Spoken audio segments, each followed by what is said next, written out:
you're good. They're good.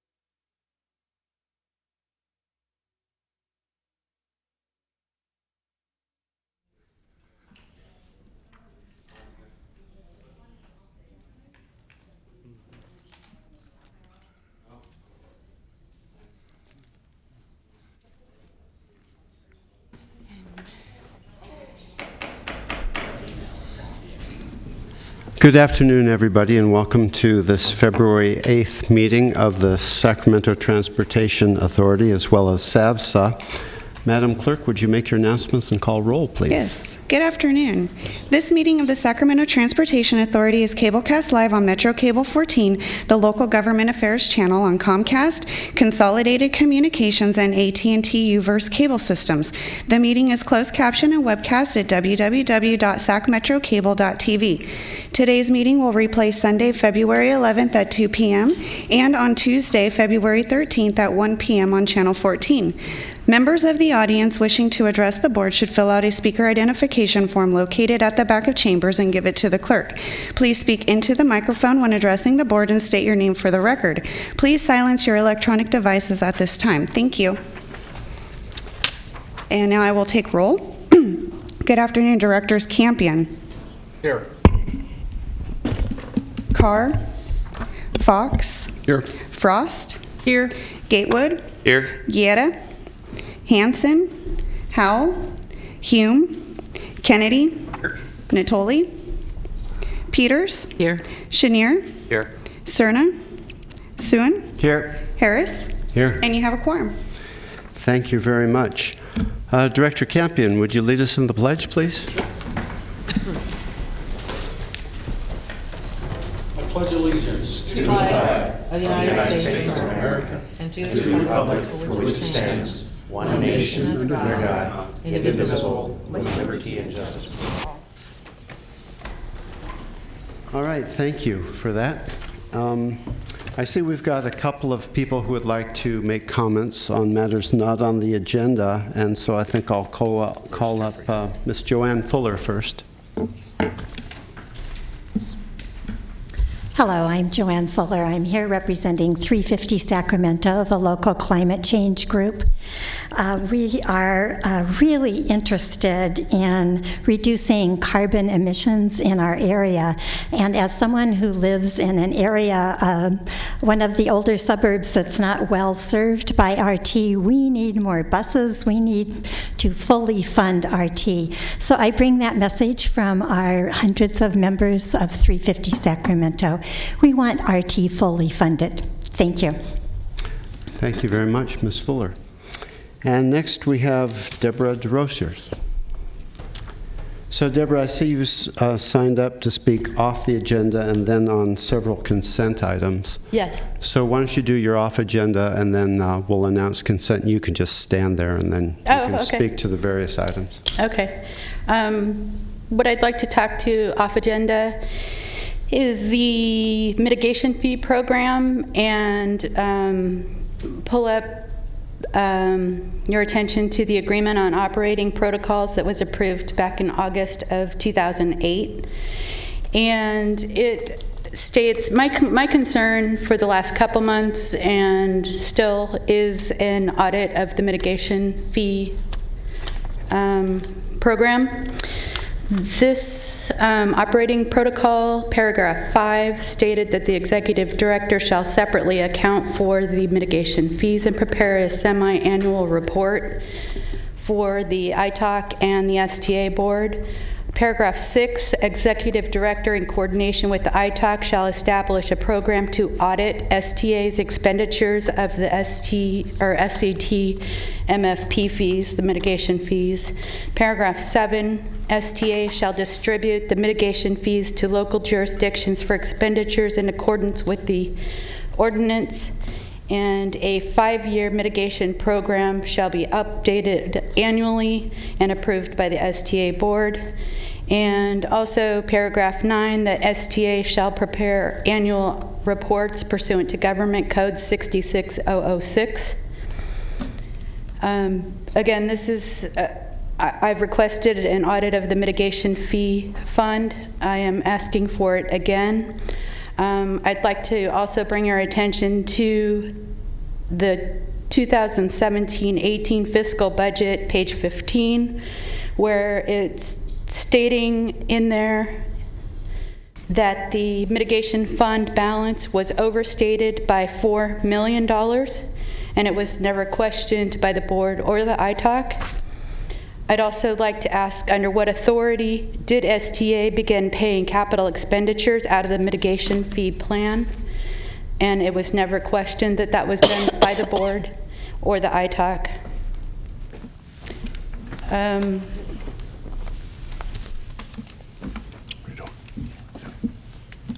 I have more on this, but I'll just continue when you get to your consent items. Okay, very good. Thank you. Let me get my other stuff.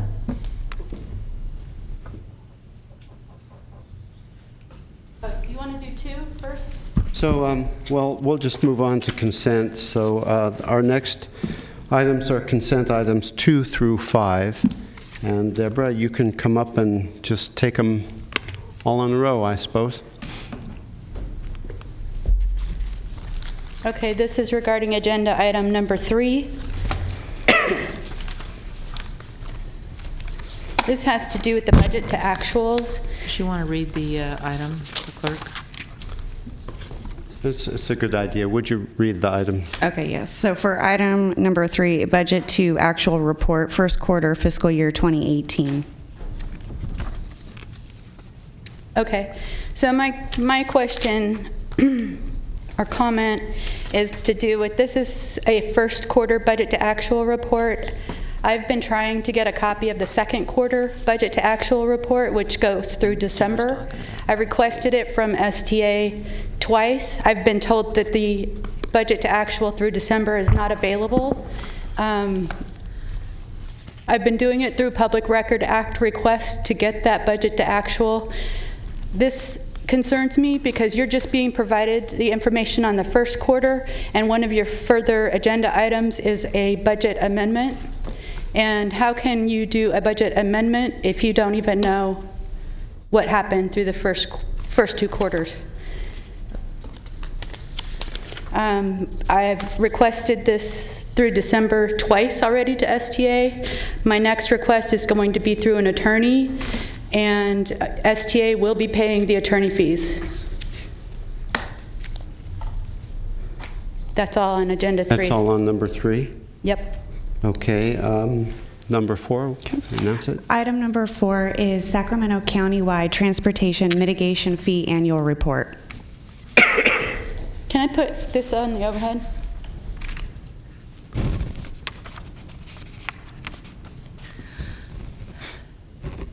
This is my contact information for anybody on the board, anybody in the public that would like to talk to me regarding what's going on at STA. I am open to discussion. Agenda item number 4 is reporting on the mitigation fees. According to Government Code 66006, there is a set of reports that need to be made.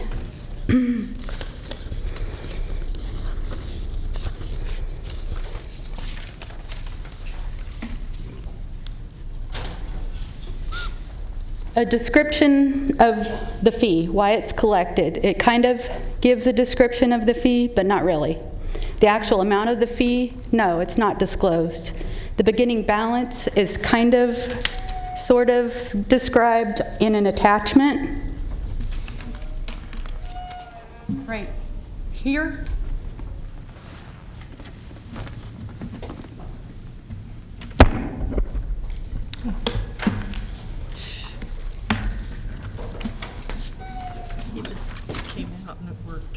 Disclosing the fees collected, yes. Interest earned on the account, no, it is not disclosed. Identification of each public improvement that is funded by the fee, no, it is not disclosed. Identification of the date of construction will commence, it's not disclosed. And the description of interfund transfers, I have seen in prior years where it was mentioned by the executive director, not Norman Hom, but Brian Williams, that there was being transfers made to the general fund. This really needs to be audited because it is unclear what's going on with these mitigation funds. It also does not mention if any refunds were issued. Deborah, is that it for number 4? Because I have a couple of directors who'd like to address you. Okay. Director Natoli. Thank you, Mr. Chair. Not so much to Deborah, but to Deborah's point on item 3, maybe council or Norm could speak to it. It's not my understanding, nor do I think it's necessarily appropriate that people have to file a Public Records Act request in order to get budget information that is, if it's available. And so, can somebody shed a little light on that, and then maybe to the specifics? And Norm, maybe you can respond. If Deborah's made a request and there's budget information available, either online or in print, people should not have to go through the whole machination of a PRA. If they choose to do that, that's up to them. But so I want to be clear about information that should be readily available if and when it's ready, it has been put in print, or when it is available. So I'll speak to that. Our budget is proposed on an accrual basis, and in order for me to report on the December budget to actuals, I need to receive February's payment for Measure A, and February's payment is related to December receipts. So once I receive February's payment, then I can produce a second quarter, December 31 budget to actuals report. So Tim, was that reported again? I don't know what sort of interaction between Deborah or anybody else, but if somebody were to call and to make that request, whether in writing or verbally, that would be the explanation, and you would get a name and address, obviously known. She attends here fairly regularly, but I guess I'm curious about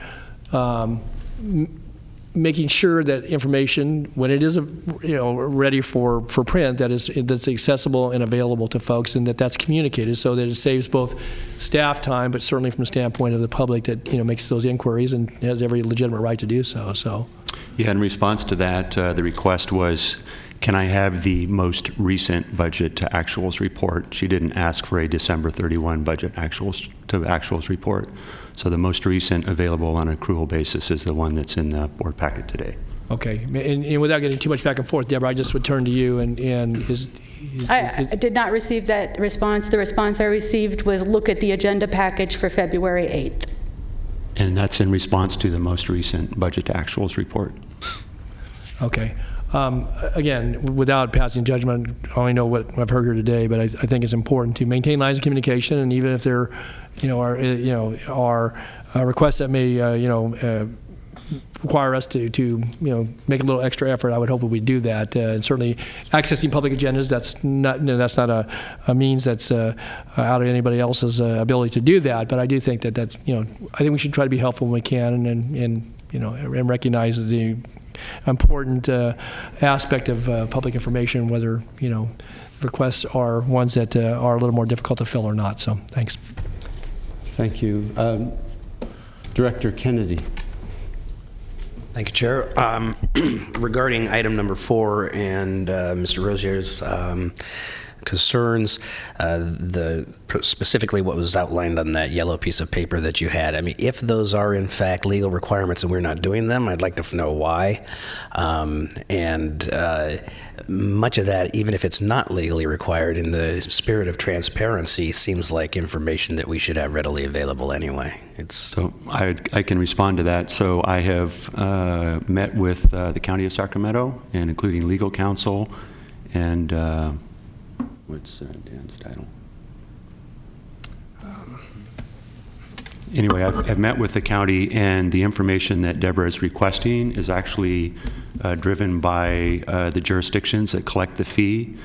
Specifically, there's information about the nexus regarding the fee, the use of fees, the expenditures, and there's a fair amount of detailed information that is not information that I collect. It's collected as county as the jurisdictions collect the fees and as they expend them, and that information is not available.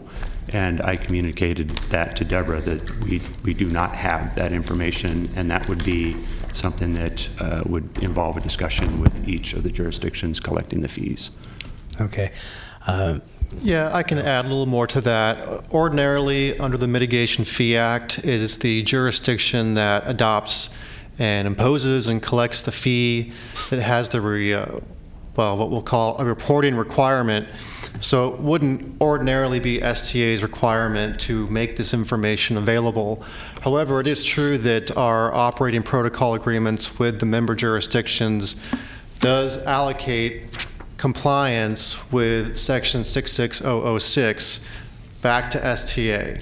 But Tim is correct. A lot of that information to comply with that provision is going to require receiving information from the jurisdictions. I would also point out that the requirement is not to produce a report necessarily, it is to make information available. Right. So I agree that there probably is information already in STA files. It's responsive to some of those items that are listed on her notes. I look pretty close to what the statute requires, but it's not necessarily an audit or report that's required under the Mitigation Fee Act.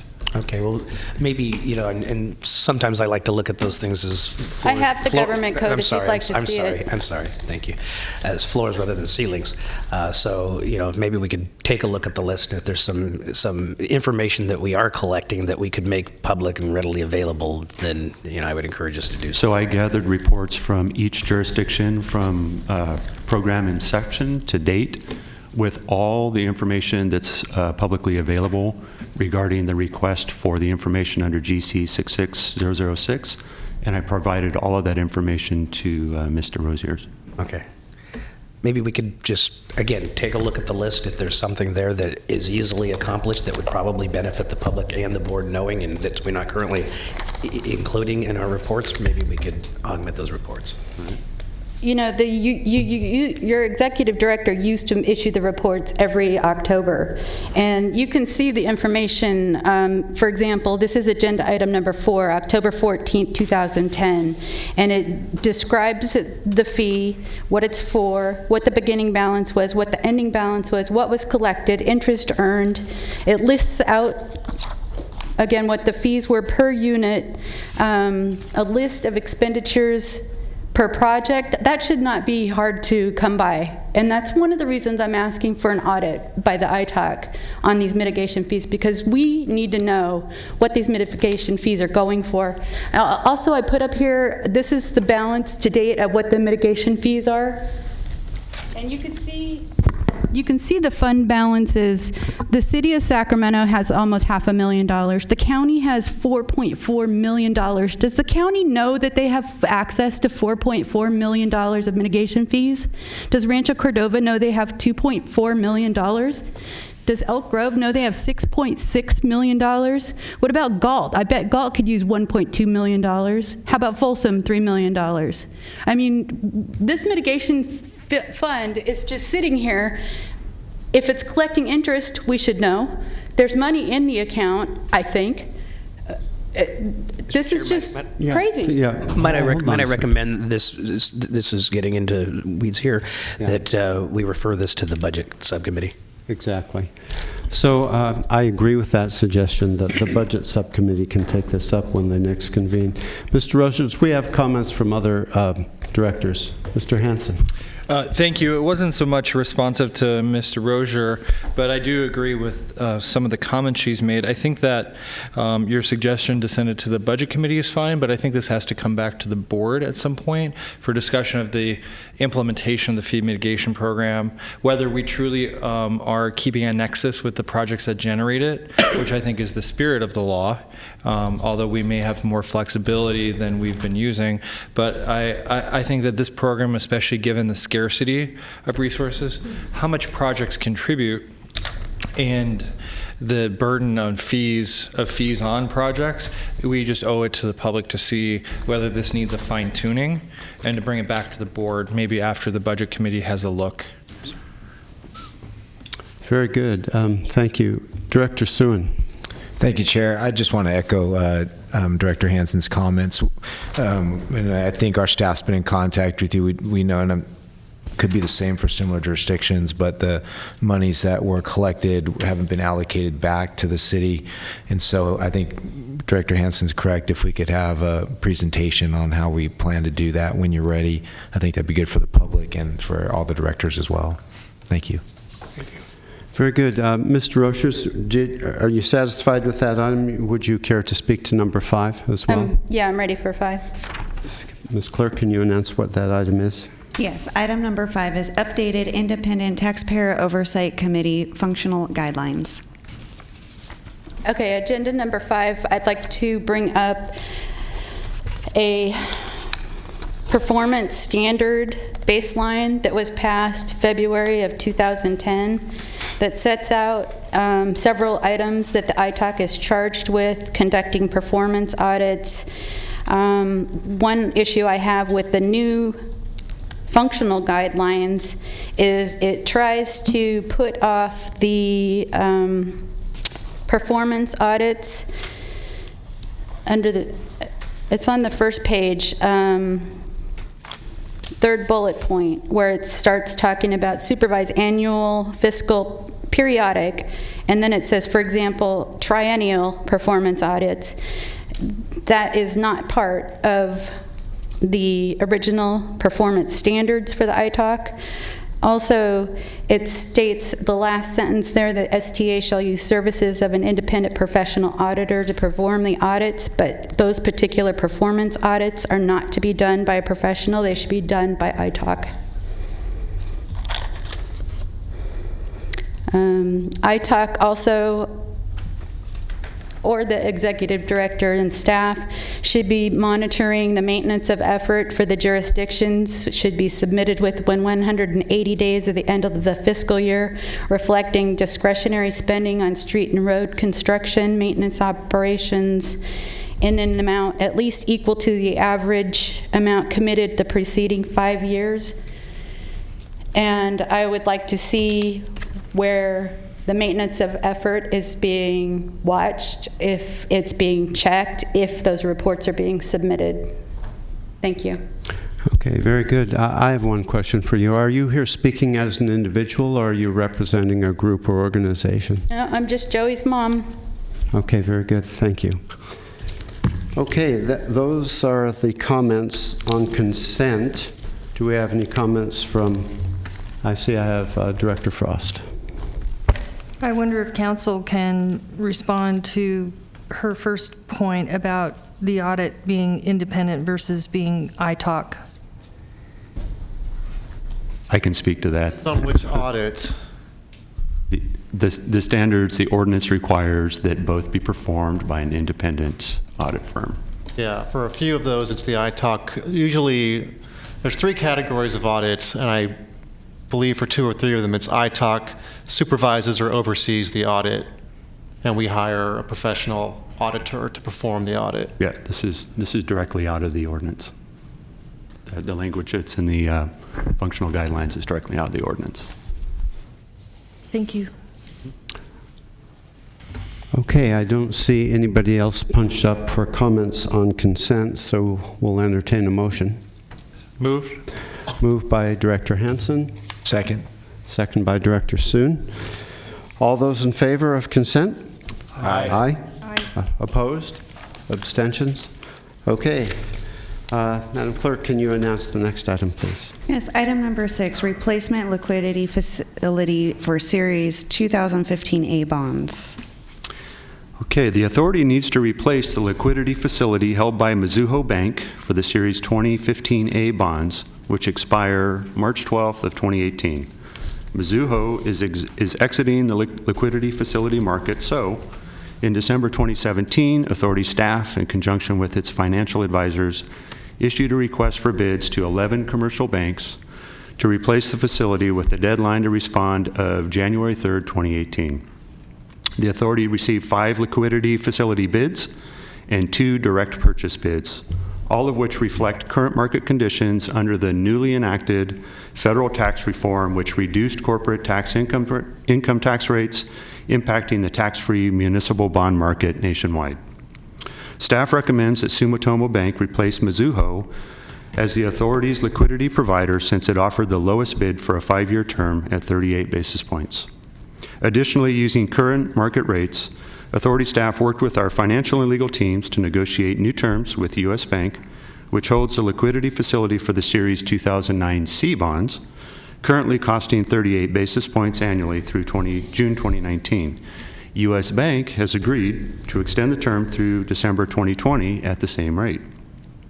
On December 14, your board approved some technical modifications to the authority's swap agreements to facilitate refunding the Series 2009 C bonds and the release of $8.1 million in reserves at a later date. Staff recommends that the reserves be released to free up cash for projects.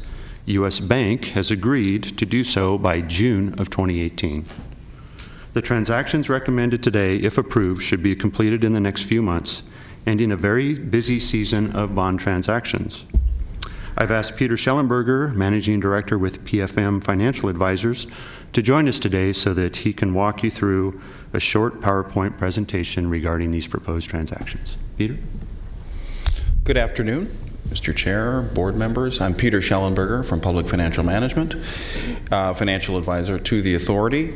A brief presentation that's going to repeat what Tim just walked you through and provide room for questions. First, starting with an overview of the authority's debt portfolio, the authority currently has $364.6 million of bonds outstanding. They break down into following. About $318.3 million of those bonds are variable rate bonds. $46.3 million is fixed rate. We are here today talking about a portion of the variable rate bonds.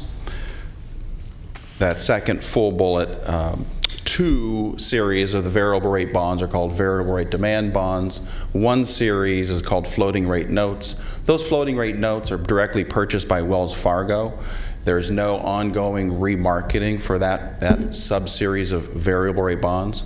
2 series, the Series 2009C and the 2015A bonds, are remarketed to investors each week. And in the case that there is no investor demand in any given week, these variable rate demand bonds require what's called a standby bond purchase agreement.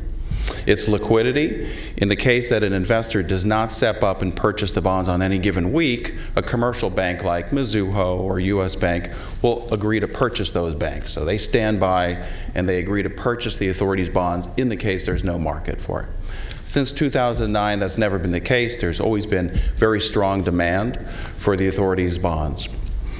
In the upper right-hand corner, you'll see the ratings on the bond portfolio. It's a AA+ from Standard & Poor's, AA+ from Fitch, AA3, that's 2 notches lower with Moody's. The highest possible rating is AAA, so you're 1 notch below the highest possible AAA from S&P and Fitch. So outside rating agencies has looked through this portfolio. They give it very high ratings. That leads to the investor demand each week for your variable rate bonds. Page 3, within this context, the need for liquidity remains for 2 series. Mizuho is a current provider. Mizuho Bank is leaving the standby bond purchase agreement market, so there's a need to replace them. In order to create a competitive bid environment to replace them, the authority issued an RFP to commercial banks in December. They received responses from those from the RFP on January 3rd. If you recall, I was here in December and I was talking about the uncertainty in the marketplace with tax reform. So it was important to kind of straddle the implementation of tax reform. So we got bids day 3 of tax reform on January 3rd. So any bids that we've received fully digest the tax reform and reflect current market. We'll go through those bids in a moment. So top bullet, there's the need to replace Mizuho on the 2015A bonds. The 2009 C bonds have a reserve fund You issued those bonds in 2009. At that time, it was a requirement for investors, not for rating agencies or any regulatory agencies, but just for investors, to sock away about $8.1 million in a reserve fund. That's no longer a requirement.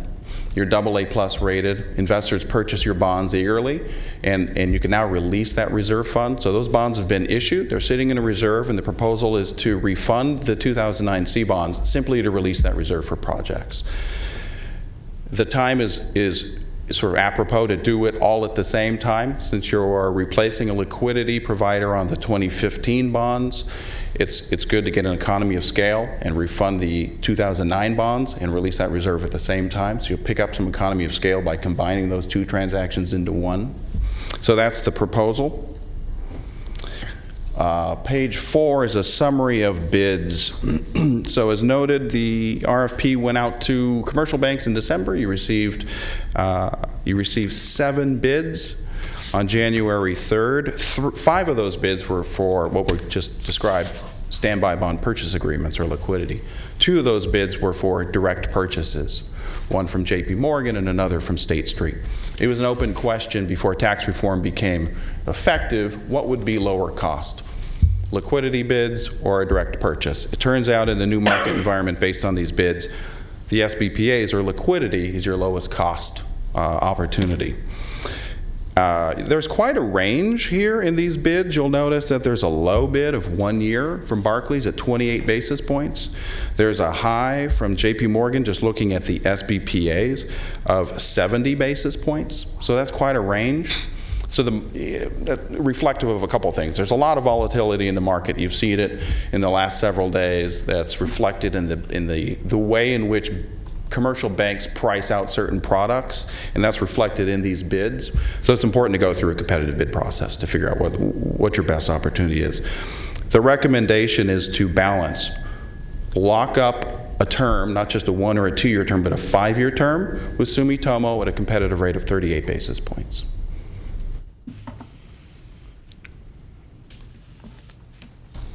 So that brings us to the recommendations. Mizuho's leaving the market. Based on this competitive process, the recommendation is to replace them with Sumitomo Bank. They've agreed to all the terms and conditions of existing documents. That's very important. They will give you a 5-year agreement at 38 basis points. The authority can exit that agreement in 2 years at your option at no cost, or you could stay in it. So you have options after 2 years based on where the market goes. At the same time, it's recommended that the authority refund the 2009 C bonds. It's a technical refunding. There's no new bonds issued through any of this process. It's a technical refunding so you could rewrite the covenant and release the reserve fund. So $8.1 million are available out of the reserve fund for projects. So that's the 2-part recommendation. I'll finish this last slide and I'll stand for questions. Timing for this and what's required. To replace Mizuho, there's a new agreement that will be negotiated with the legal team. There'll be an authorizing resolution that will come back to the board, presumably in May. There's an update to what we call an offering memorandum. That's the prospectus that investors look at as they purchase the bonds on a weekly basis. We need to update that to inform them of the new standby bond purchase agreement bank. Part 2, to refund the 2009 C bonds, there will be a extension that Tim just walked through. U.S. Bank has been a very good partner. We just saw what the competitive bid environment is. We negotiated based upon that to extend for 2.5 years at 38 basis points. So both Sumitomo and U.S. Bank will be at 38 basis points. They've agreed to accept this agreement and release the reserve fund, and there will be the need to do a simple extension with U.S. Bank to write a supplemental indenture, which will come back to the board for review and approval in May. Bond counsel will be preparing that. Your bond counsel will be preparing those documents, bringing them back and discussing those, and then also updating and disclosing this to investors through the offering memorandum. I know that's a lot to digest. The timing is to come back in May, present these documents well ahead of that, give you time to review. Legal, ourselves can come back and discuss the documents, the moving parts, answer any questions well before you approve these. So this is just a strategy moving forward, looking for your direction. The expectation is to close the transaction by June 2018. You'll have your new liquidity providers in place, and you will release the reserve fund at that time. So, quite a bit there. I'm happy to stand and answer any questions. Thank you, Peter. This is a very lucid presentation. Any comments by directors? Move approval. We have a motion from Director Hansen. Just a quick question. One question from Director Soon. Yeah. First of all, Peter, thank you very much for your explanation. You always give great detail. So just as we digest the selection, I believe I do agree with what you're choosing here, but I just was wondering, for comparison's sake, if you could walk us through your thought process when you weighed, let's say, Barclays over Sumitomo's. It's 1 year less, but slightly, less basis points as well. Right. What your decision process there was? Excellent question. Two-part. Barclays had requested changes to the terms and conditions for your existing agreement. So as we solicited bids, we wanted to get pricing, but we also attached your existing documents. We asked them to live within all those existing terms and conditions. So Barclays had quite a few exceptions to those, so that was problematic. And then also the attraction to lock a bank up, Sumitomo in this case, for an extra year for 4 basis points sort of drove that pricing thought. So a balance between, first, it's absolutely important to get the terms and conditions so they benefit the authority, but we also want to lock this up so we're not back before you next year or the year after. You got 5 years in place at an attractive price. So there was a balance between longer term and price. Okay. And that was the thought process. So if I understand you correctly, in this arena, 4 basis points is pretty significant. 4 basis points, I would argue 4 basis points is, it's 0.04%. Mm-hmm. I would argue it's not that significant, and so therefore we're willing to pay that extra 0.04% or 4 basis points to get the extra year. Yeah, that's what I meant. Okay, great. Thank you very much. Sure. Thank you, Chair. I need Director a second. Hansen? Yeah, and I thought maybe I explained why I made the motion so quickly. I thought if we could lock in the risk mitigation of that 5-year contract for a relatively low basis, that seems like prudent given the volatility and the almost certain rise in interest rates that we're going to see given the fluctuating markets. So, I mean, this low interest rate environment is not going to last. Yeah, agreed. Yeah. And that's why the Dow went down by like another 10% today or whatever. Yeah. So do it as fast as you can. Thank you, Director Hansen. Still looking for a second on the motion. Second. From Director Soon. Any other comments? All those in favor? Aye. Opposed? Abstentions? Motion passes. On to number 7, please. Okay. Item number 7, amended fiscal year 2018 budget. The amended budget. Your board approved the fiscal year 2018 budget in June of 2017 based on the best information available at the time. Authority staff desire to provide your board and the agencies we partner with the most current financial information available to facilitate best practices when planning the remainder of the fiscal year. Since material changes have occurred to certain revenue and expenditure categories, we prepared an amended budget to communicate them. I would like to refer you to page 13, if you could, of the amended budget document that summarizes some of the key changes, and I will speak to a couple of those. The sales tax revenue is projected to increase to $122.67 million from $121.06 in our approved budget, which is a $1.6 million increase from the original projections. Revenue is up a total of 7.25% year to date. So the budget, the amended budget, has 2 factors in its development. One is we have actual revenues that are up 7.25%, in contrast to roughly 3.7 that we were building a budget around. And then we have the remainder of the year that I've taken last year's receipts, and I have put the 3.7% growth rate on top of those and come up with a new projection. Just for transparency's sake, I did call our projection contractor and ran by my methodology with them to ensure that it is appropriate, and they completely supported it. So this is staff projection, but it's been vetted by our contractor. Capital project expenditures are projected to decrease by $7.7 million to $16.07 million from $23.77 million. The decrease is caused by project deferrals. At this time, I'd like to refer you to page 20 of your budget document. And on page 20, I've summarized the amended versus the approved projected expenditures.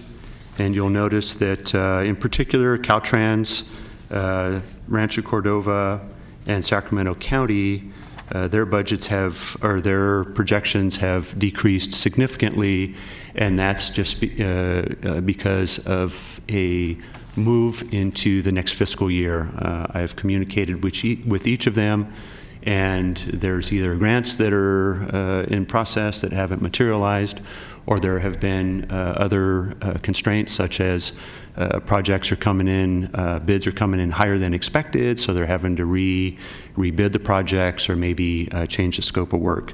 So page 20 is a summary of the changes to capital expenditures. And then last, I'd like to draw your attention to the administration expenditures back on 13 again. Sorry.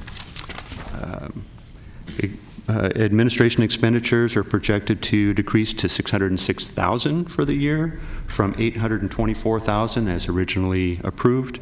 This decrease is not material to the program, that is the Measure A program, but it is material to the administration budget. The decrease is a result of leaving a budgeted staff position open for the entire year, reduced ITOC expenditures, primarily the performance audit will be moved into next fiscal year. We had hoped to complete it or get it started this year, and then we've benefited from reduced office rent.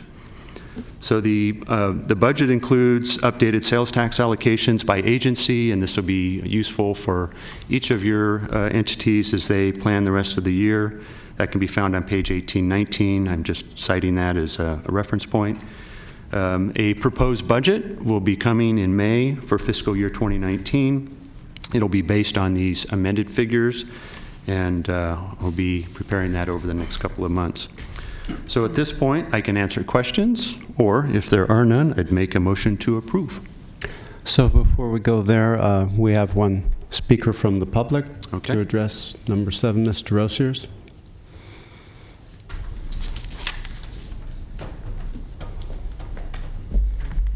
Hello, I'm Deborah DeRosier still.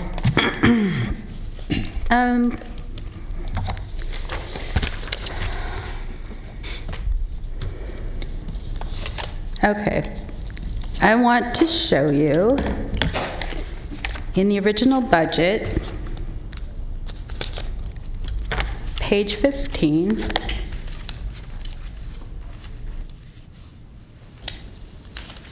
right here,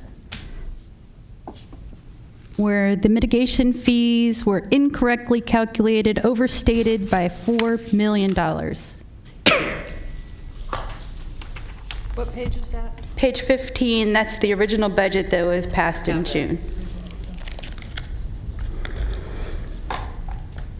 Okay, now let's look at this from today's agenda item number 4, where it shows the fund balance in the mitigation fund at $18,664,231. And then let's look at today's agenda amended budget, page 13, where it shows the fund balance for the mitigation fees.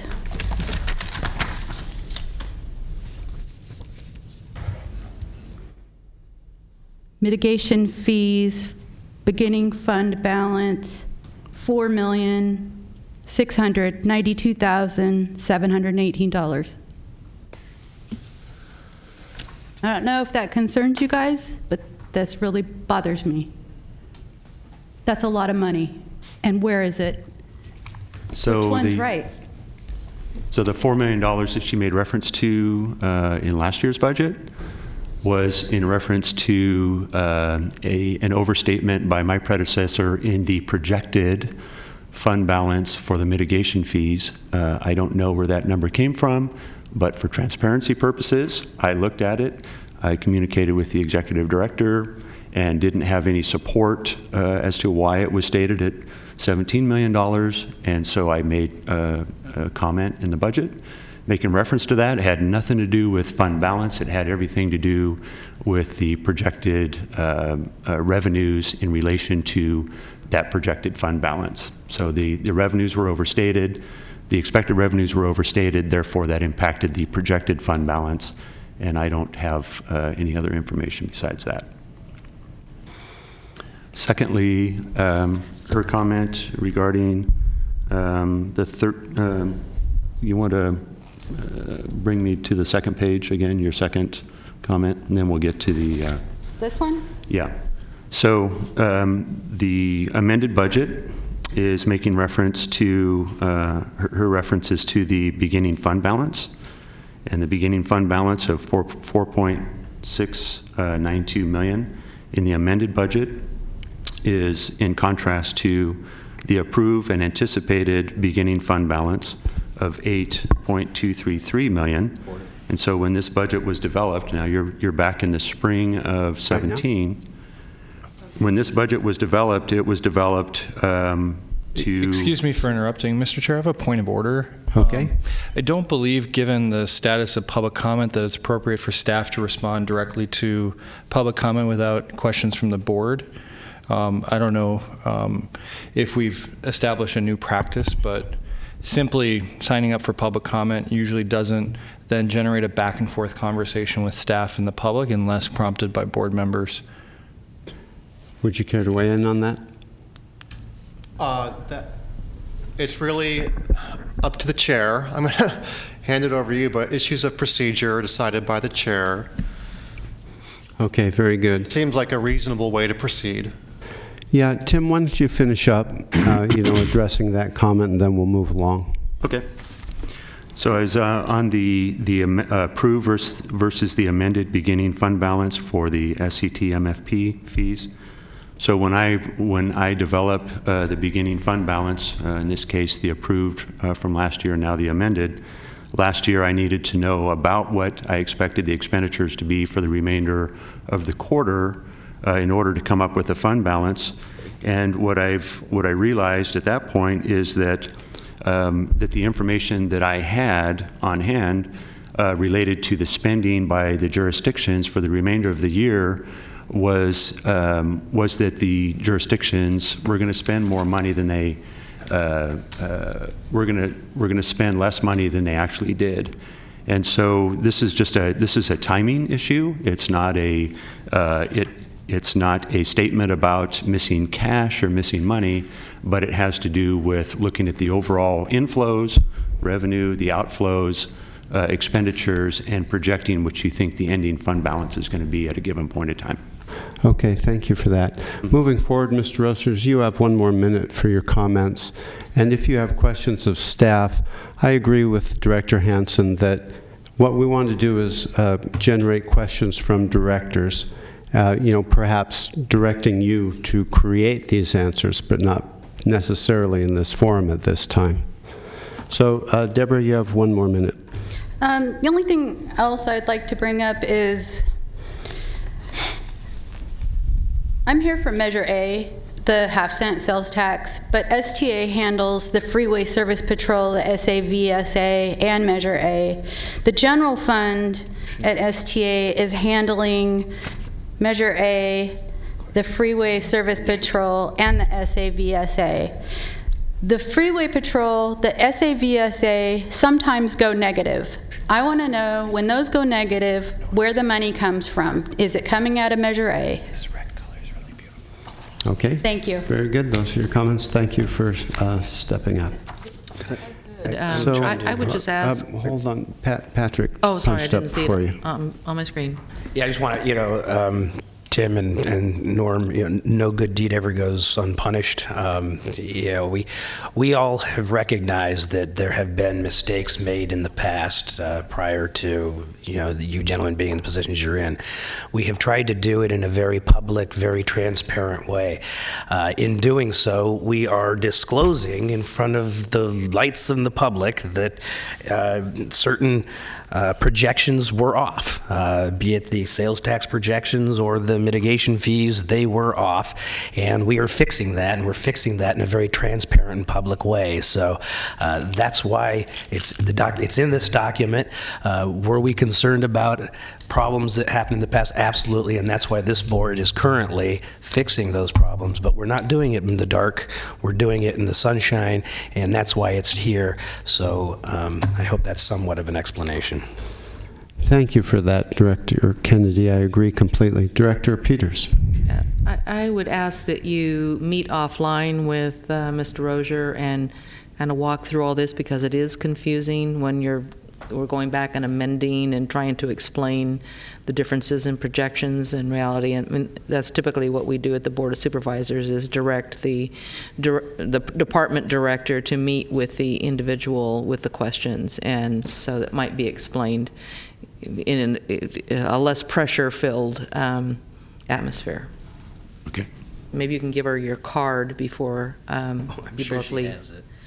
Just In case you verifying. didn't copy it from the big screen. Okay, thank you, Director Peters. Any other questions for Tim on this item? Who moved? Oh, Director Guerra moved. Do we have a second? Second from Director Kennedy. All those in favor? Aye. Opposed? Abstentions? The resolution passes. Okay. Actually, we have our Executive Director up now, Mr. Norman Hom, and I think he'll actually be addressing some of these issues, so it should be pretty interesting. Item number 8, State of Authority Address. Chair Harris, Vice Chair Peters, and members of the STA Board. Today marks my first time before you to report on the State of the Authority. Since this is our first time doing this, and this is a relatively new concept, I take that back, excuse me. This is actually the second time that we've actually provided a State of the Authority address. And since it's a relatively new concept, I would like to, I think it's appropriate that we first step backward and talk about where the authority has been before we look forward and talk about where we are now and where we are going in 2018, 2019, and years beyond that. The STA was formed in 1989 to administer the then just passed original Measure A. When I joined the authority in 1994, we were already running the Sacramento Metropolitan Freeway Service Patrol, and we had just taken on the role as the Sacramento Abandoned Vehicle Service Authority, which we call SAVSA. The original Measure A provided a full 1% of sales tax for general administration, which allowed the authority to have a full-time staff of 6 employees, 1 full-time consultant, and 3 interns. Times have indeed changed, and today STA's environment is vastly different. The governing board's membership grew from 11 elected officials to 16. The FSP program's fleet has nearly doubled in size, and we also took over the FSP program in Yolo County. Similarly, the number of agencies participating in SAVSA, the Sacramento Abandoned Vehicle Service Authority, increased from 4 to 8. The only thing that got smaller was the authority staff, which decreased from 7 to 3. The transition between the 2 Measure A's was dramatic. The new Measure A, which replaced the original Measure A in April of 2009, introduced many new requirements, including creation and management of 4 completely new programs, one of which is the Sacramento County Traffic Mitigation Fee Program, which we call SCTMFP. Staffing and financial support for a new Independent Taxpayer Oversight Committee, ITOC, mandatory annual financial audits, as well as periodic performance audits, plus many new reporting requirements and other compliance items. Despite being a significantly broader and more complicated program, the new Measure A cut funding for administration and operations from 1% of gross tax of gross sales tax to 0.75% of a calculated net sales tax. No other measure, at least in California, is as restrictive. Now, I say this to lay the foundation for what I'm about to say next, and that is, it is my firm belief that no other transportation agency does more with less than the authority. We're able to do what we do thanks to an excellent leadership on the STA Governing Board, a highly committed group of citizen volunteers on the ITALC, and a staff that, though small, is supremely dedicated. In my 10 months on the job as executive director, we have worked hard together and well together as a team to ensure sound footing for the authority. I am very proud of what we have been able to accomplish so far. We've made sweeping changes across almost every aspect of every program. We started by modernizing the accounting system and restructuring the chart of accounts. We separated our administration and our Freeway Service Patrol into their own separate accounts to increase transparency and accountability. We established new internal review processes for invoices and all outgoing payments. We established we started providing quarterly budget to actual reports to the ITALC and to the Governing Board, such as the ones that you saw today in your packet. We started to amend the budget to reflect the latest information that we had to provide so that the budget would be a better planning tool for our use and for your use. We reformatted the budget document to make it clearer, to make it easier to read, and to be easier to understand. Starting this year, in addition to the amended budget, we will continue to amend that as appropriate in the future to make it the best document that we can make it. We negotiated hard on new policies and coverages, and even our new lease to get the best possible terms for the authority. We reviewed every expense and cut out what was unnecessary, and we renegotiated terms for everything else. We succeeded at completely eliminating the administrative deficit that we've had in the last 2 years. Still, we will continue to constrain costs as good stewards over public monies. For the first time ever, we filled every seat on the ITALC.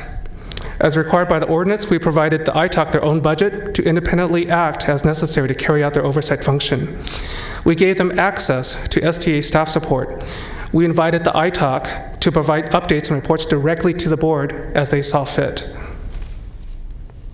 In short, we cleared the way and provided the resources for the ITALC to function as originally envisioned in the ordinance and as it was always intended. In the Measure A program, we revamped the project status reports so that the information we collect is relevant, useful, and reader-friendly. We established policies requiring all new capital contracts and contract modifications to first go to the ITALC to ensure the timely use of funds. We updated the revenue projections and performed a new bond capacity analysis, which we will keep up to date. Along with the authority's financial advisor, we continue to actively monitor the capital bond program, looking for opportunities to keep costs as low as possible, as evidenced by some of the recent actions that you've seen that we've presented to your board. In August, we worked out a way for the Connector JPA to access $2.5 million of their Measure A funding as working capital to keep the Connector project on track. In December, your board took advantage of a rare opportunity to commence a project years ahead of schedule while saving millions of dollars in construction costs by approving the Caltrans I-5 carpool and bus lane project. We also worked with the City of Alton to free up $440,000 of their original Measure A funds to jumpstart their new and recently improved capital improvement plan. For the new local partnership program, together with your agency staffs, we lobbied the California Transportation Commission, or the CTC, to ease local match funding requirements. This was a major accomplishment that made the subsequent local project applications viable. When the CTC issued a call for projects in the Local Partnership Program's Formula Shares program in late October, we worked with your staff to identify projects, complete applications, agree on a funding allocation, and receive board approval in just 6 weeks to meet the submittal deadline. While no one got everything they wanted in the allocation, it demonstrated your board's commitment to work together and to compromise in order to improve the local transportation system, and which ultimately resulted in the best outcome. I am pleased to announce that last Wednesday, the CTC approved our complete $7 million funding package as submitted. In January, your board took on the task of prioritizing 6 excellent transportation construction projects nominated in the competitive grant program. Once again, your board came together and acted quickly to create a strong application package. All applications were submitted to the CTC on time last Tuesday. We will not know definitively until May 2018, but I believe that the board's unified action put us in an excellent position to bring in yet another $25 million or more of local partnership program funds into our region. In regard to the FSP program, we continue to make operations more efficient and responsive, and not just for ourselves in Sacramento and Yolo counties, but also for our neighboring programs in Placer, El Dorado, and San Joaquin counties. Most importantly, Jennifer Dahl of Authority staff, who is the chair of the statewide Motorist Assistance Aid Committee, coordinated a successful effort by FSP managers throughout California to change how SB1 funding that's new for FSP this year will be allocated and matched. Jen's efforts resulted in Caltrans releasing $12 million of new funds that can be used for restoring service that had been cut in prior years, whereas that was not the case before. We will bring an RFP to the board this summer to use some of this new funding to restore 2 of our FSP beats that we had cut on Interstate 5 and on Interstate 80. Our Sacramento County Abandoned Vehicle Abatement Program continues to perform well. The total number of abandoned vehicles abated throughout Sacramento County has now well exceeded the 500,000 mark. Better news, however, is that for the first time ever, SAVSA may soon include every jurisdiction within the county. SAVSA was created in 1992 between the county, the cities of Galt, Ileton, and Sacramento. The city of Folsom joined in 1999, followed by Citrus Heights in 2000, Elk Grove in 2003, and finally Rancho Cordova in 2015. Unfortunately, the city of Ileton dropped out in 2012 due to lack of participation. So there was never one single time where we had all the cities within our county as members of SAVSA. But the good news is that we think that will change soon as we continue to work with city staff to renew their membership, and we think that's coming soon. Mr. Chair, I've just told you where the authority has been and our recent accomplishments. Now I'd like to talk about where the authority is today, particularly in regard to Measure A revenues, our bond program, and our capital program. Measure A took effect in April 2009, so the program is still young.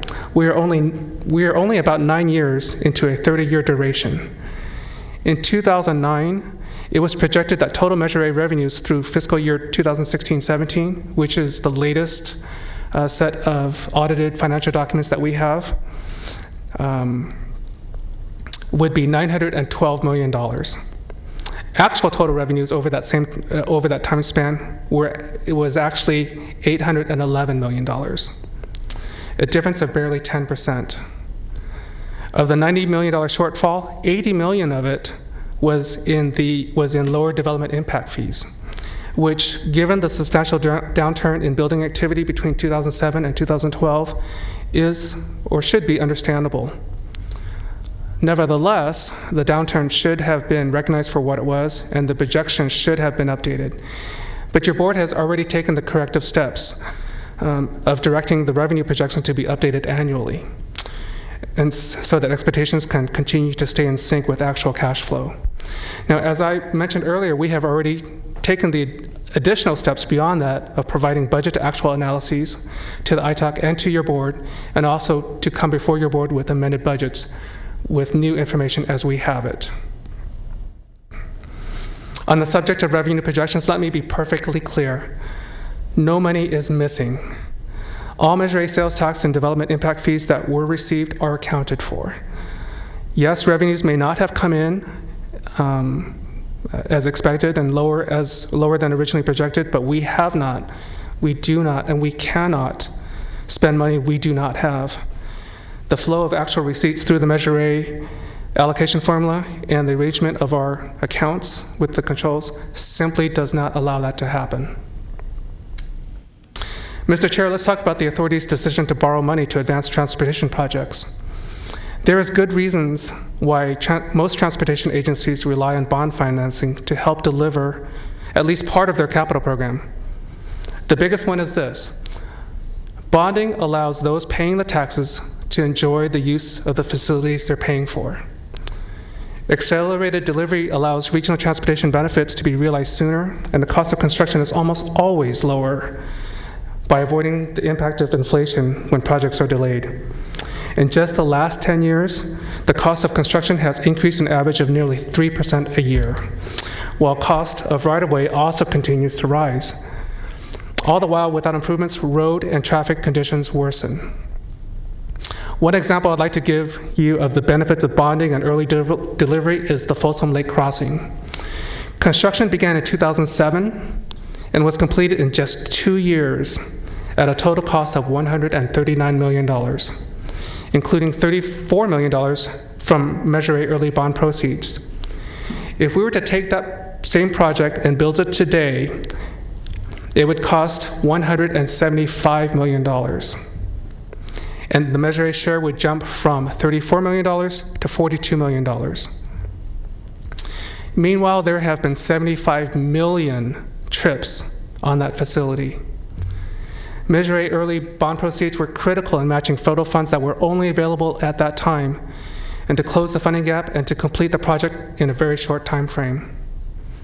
Another early delivery project is the Highway 99 interchange at Grant Line Road in Elk Grove, which was completed in 2009 at a total cost of $40 million, $37 million of which was from Measure A, early bond proceeds. Today, that project would cost over $50 million to build. Not counting through traffic on Highway 99, that new interchange has already been used 52 million times. In all, the authority has been able to advance over $370 million in projects at a 3.95% weighted average cost of capital, which is a very attractive cost of borrowing. Bond projects have been spread throughout the county, and these are some of those. So in addition to the two that I talked about, you can see that there have been projects spread all over the county using early bond proceeds and how it has benefited almost every corner of our county. Now, for as much as I've touted the benefits of our bond program, one might conclude that the authority does not use PAYGO. PAYGO stands for Pay As You Go Funding. The opposite is true. The fact is, the STA relies on PAYGO extensively. The whole of the non-capital portion of Measure A, which comprises 79.25% of the entire program, is entirely funded by PAYGO. In the capital program, all projects currently under contract with the authority are PAYGO funded. Most of the projects in the next contract cycle will also be PAYGO. So PAYGO has been and will continue to be a very important funding mechanism for the authority. Now, Mr. Chair, I'd like to talk about the current condition of the authority. Overall, I would summarize the current condition of the authority as follows. Regarding our financial condition, the authority's short-term financial condition is stable. Preliminary projections show cash flow is adequate to cover the next cycle of originally planned Measure A capital projects. However, before we issue any new capital contracts, I recommend that we engage a consultant with the expertise to perform an independent analysis and produce a 5-year expenditure program that considers all revenue sources, both sales tax and mitigation fees. And that will also look at past expenditures in relation to what was programmed in previous plans. I will meet with your local staffs as I craft the RFP because I want to ensure that we have a comprehensive work product that will meet all of the agency's needs. And I tentatively plan to present a recommended consultant to you at your board meeting on April 12th. Regarding administration, authority administration is constrained by the 0.75% cap, but we will continue to minimize costs to stay within what the ordinance allows for us. Regarding programs, in terms of implementing new required programs, the authority faces a challenge. Measure A, the Measure A ordinance calls for the authority to create and manage a neighborhood shuttle program. It calls for us to create a smart growth incentive program. It calls for us to create a transportation project environmental mitigation program, none of which have been started beyond a conceptual point. The additional workload created by the SB1 local partnership program has only delayed the commencement of work. Implementation of one program, the neighborhood shuttle, is planned for this year, but the other two are not programmed until 2022. Regarding reporting and compliance, Mr. Chair, please allow me to deviate from directly addressing the board. We have concerned citizens and citizen groups that call to our attention areas where we are not in 100% compliance with certain reporting and other requirements that are specified in the Measure A ordinance. To those citizens, I am grateful for your concern. Please know that meeting the ordinance is important to us. In fact, when I list the authority priorities for 2018, you will see that it is listed near the top. The problem is this: the ordinance which imposes these new requirements on the authority is also the same exact ordinance that took away a lot of the resources that we need to comply by them.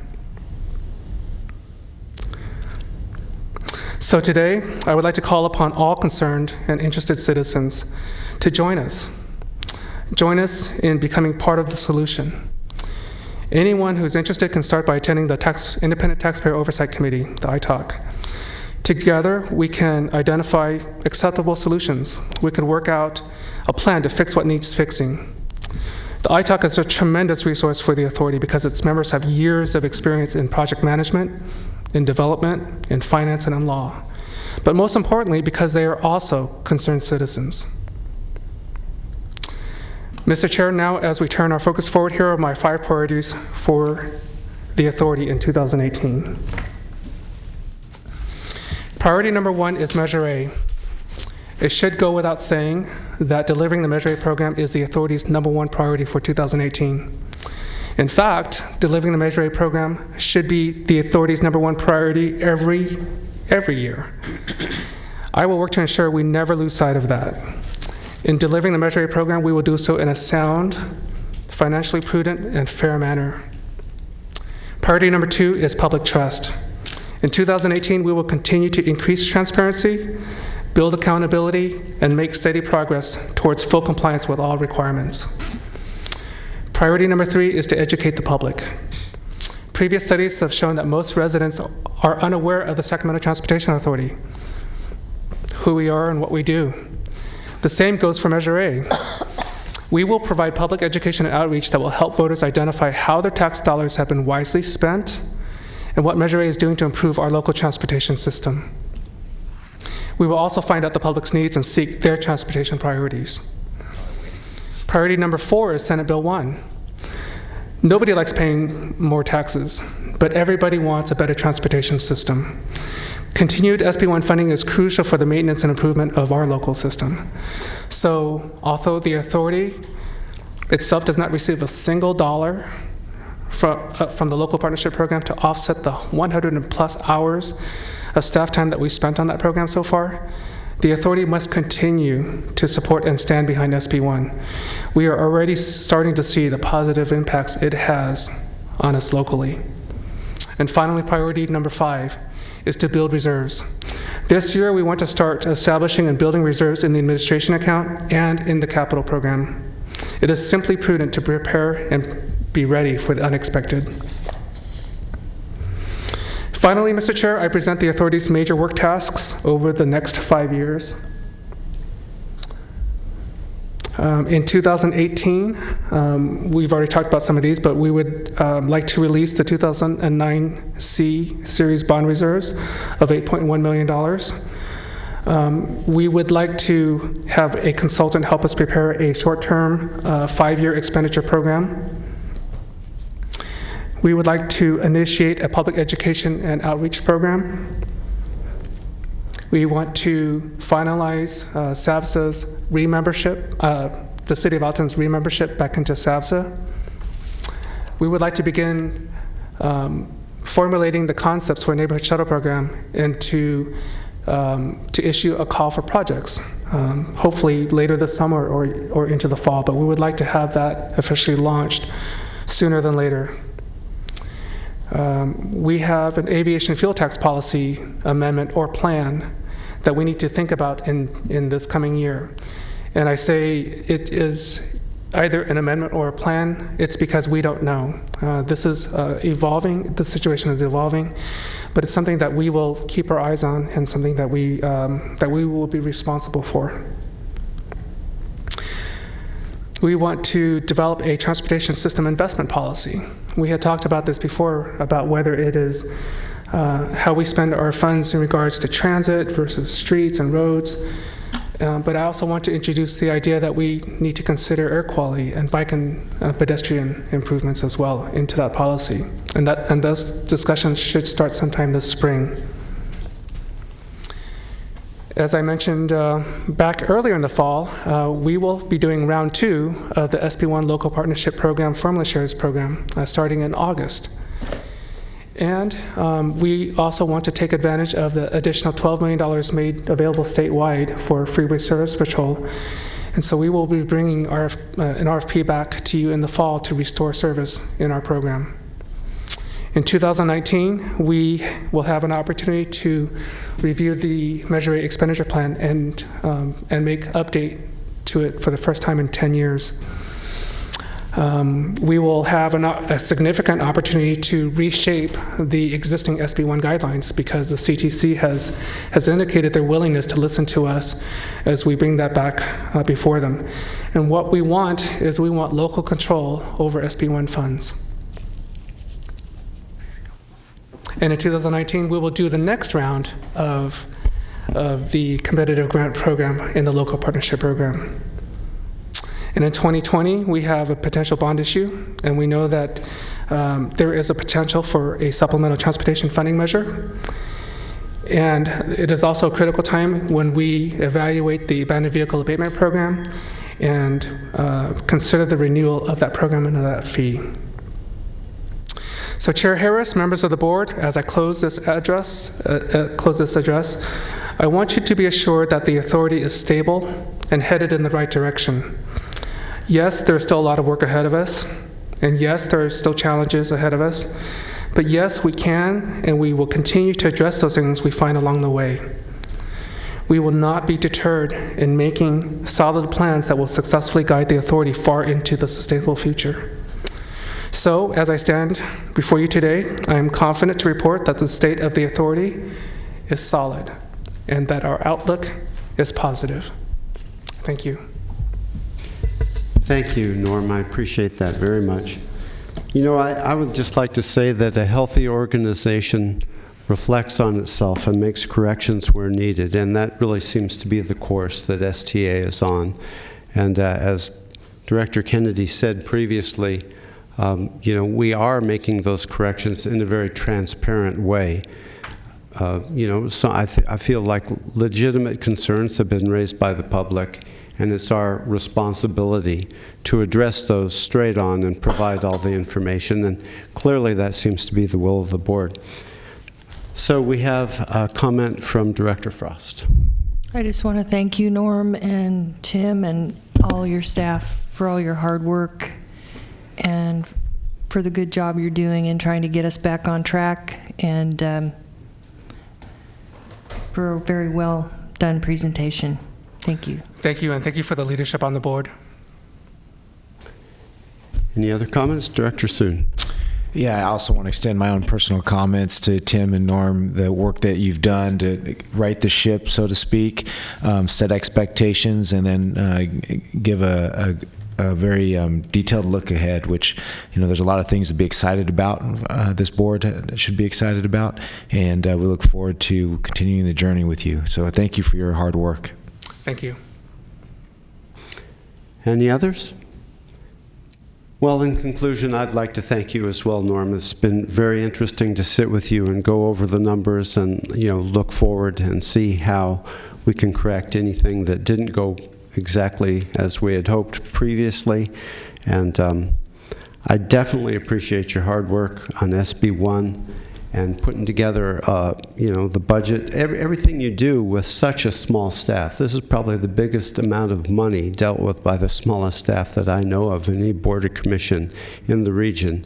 So I think we're getting a lot of work product from you and appreciate all the hard work. That being said, we're almost at the end of the show here. Do we have any comments from directors or future consideration? All things considered, we are adjourned. Thank you.